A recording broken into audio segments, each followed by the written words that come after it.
Under the sumptuous dome of Les Invalides in Paris, Napoleon Bonaparte's tomb. 200 years after his death, the French president led commemorations for one of France's most famous leaders. Emmanuel Macron said Napoleon was a brilliant general, a visionary who transformed France, but that it was also time to acknowledge some of the more brutal aspects of his rule. De l'Empire.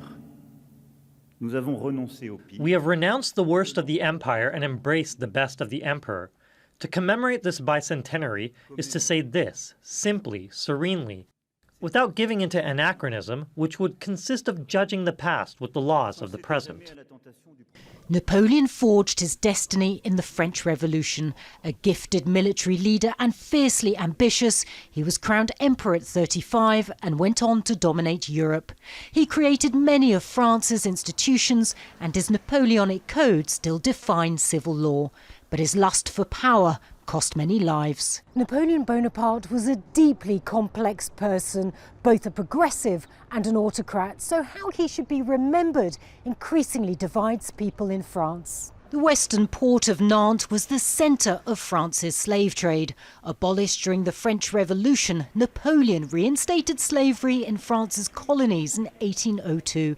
It's a part of Napoleon's legacy that campaigner MICHEL COCOTIER says was ignored for too long. It's very important to have these keys to understand history as it is and not as we would like it to be.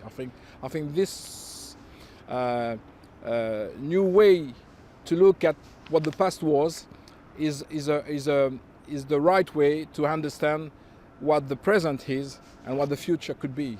Whether regarded as a tyrant or genius, fascination with Napoleon endures. And this is a letter that Napoleon wrote while he was on St. Helena. Yeah.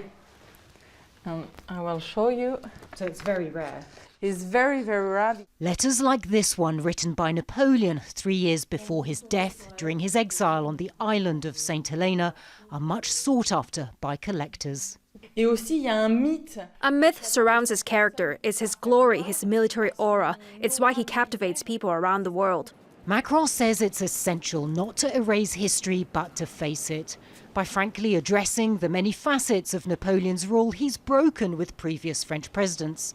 Reassessing Napoleon's legacy may frustrate some, but it can also offer a richer understanding of France's past. Natacha, Butler, Al Jazeera, Nantes, Western France.